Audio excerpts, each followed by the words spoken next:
Alright, what's up guys? Alan Brock here, and we're going to take a short break from hiking through slot canyons in remote Utah for two reasons.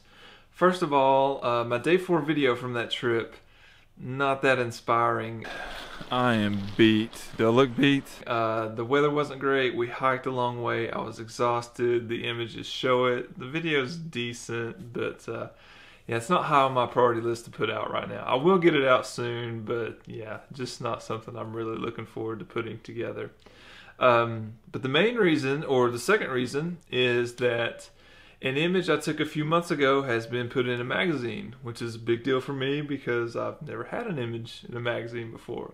Now, it's not a newsstand magazine, it's an online magazine, ilfordphoto.com. Go to their community tab, click magazine, click how I made this picture, and you'll see a feature by yours truly.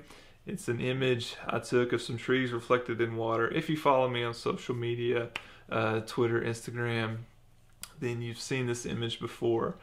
But yeah, they reached out to me, sent me a questionnaire, asked if I wanted the image run. I was like, absolutely. So filled it out, talked about how I made the image, and yeah, they ran it today, December 7th.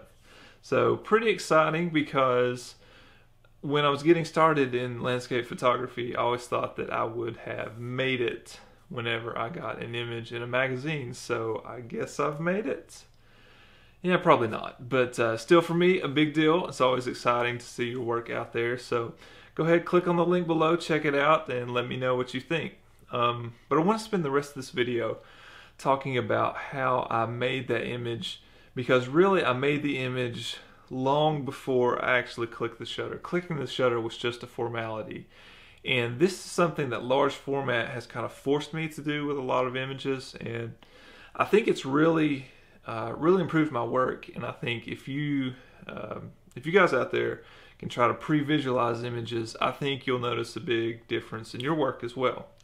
So we'll start out with a location. Now, this is a very popular spot in Tennessee, the Ocoee River. If you've heard of that or are familiar with that, it's where the whitewater rafting section of the 1996 Summer Olympics were. So very popular recreation area.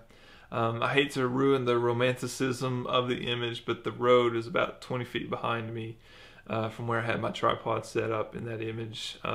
So one day I was visiting the Ocoee River, driving back on that road, and I saw this stand of trees in the water right on the edge, and it was just really striking to see trees at the edge of water, and kind of got the landscape wheels turning in my brain, trying to make a composition. And initially I thought, with the way the light was, it would make a gorgeous sunset shot. Where you set your tripod, as the sun sets, you'd be staring straight down the barrel of it. So I started thinking, you know, if we had a beautiful, colorful sky, it would reflect in the water, you'd have the trees kind of silhouetted, and I started forming an image that way. A few reasons why I decided against a color sunset shot.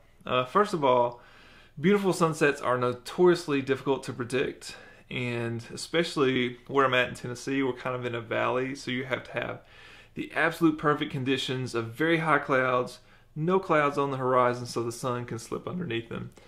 And it just wasn't going to work, because I live an hour and a half away, and if the sunset was really beautiful, I wouldn't have time to drive and get there and set up by the time the sun went down.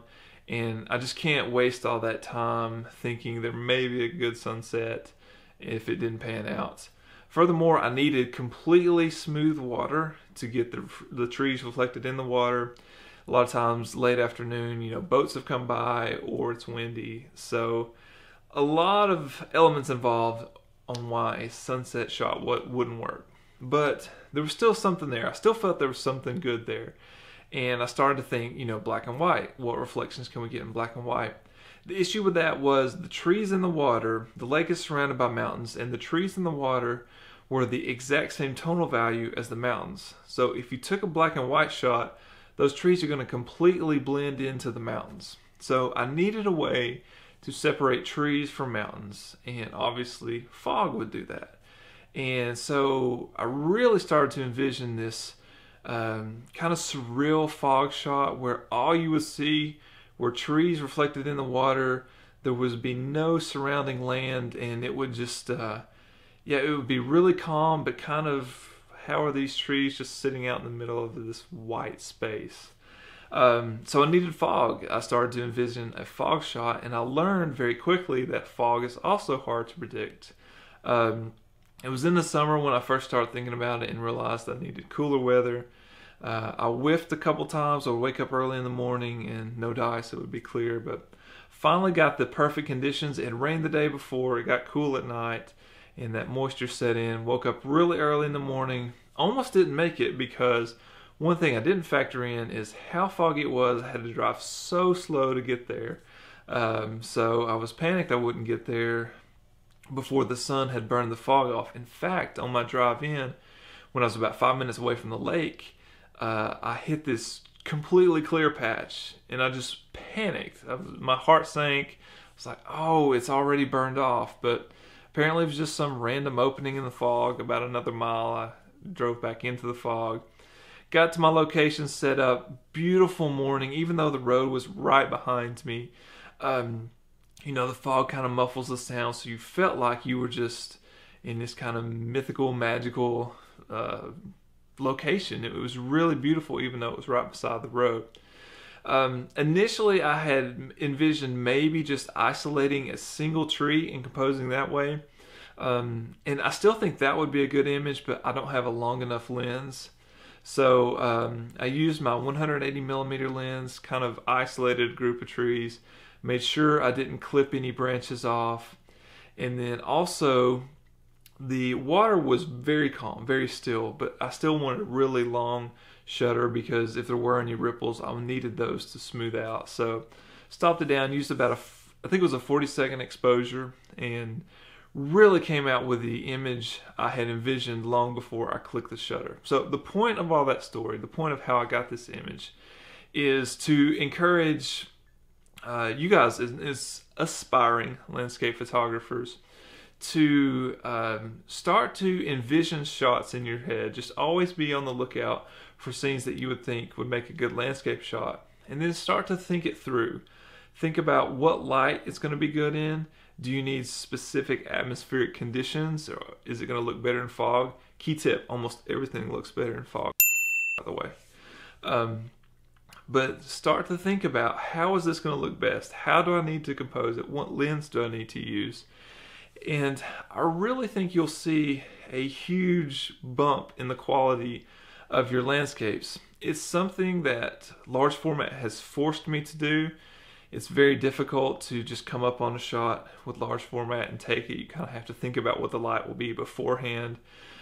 Certainly that's not unique to large format. You can shoot the exact same way digital. It's just, as I've talked about in the past, the large format method of taking images forces me to do that. But yeah, start to think about these things. Start to pre-visualize your shots, and I think you'll notice a big difference in quality of your landscape images. So that's it for this video, guys. Hope you enjoyed it. It's an image I'm very excited about. Probably, in my opinion, maybe one of the better ones I've ever taken. So pretty cool to have it in the magazine.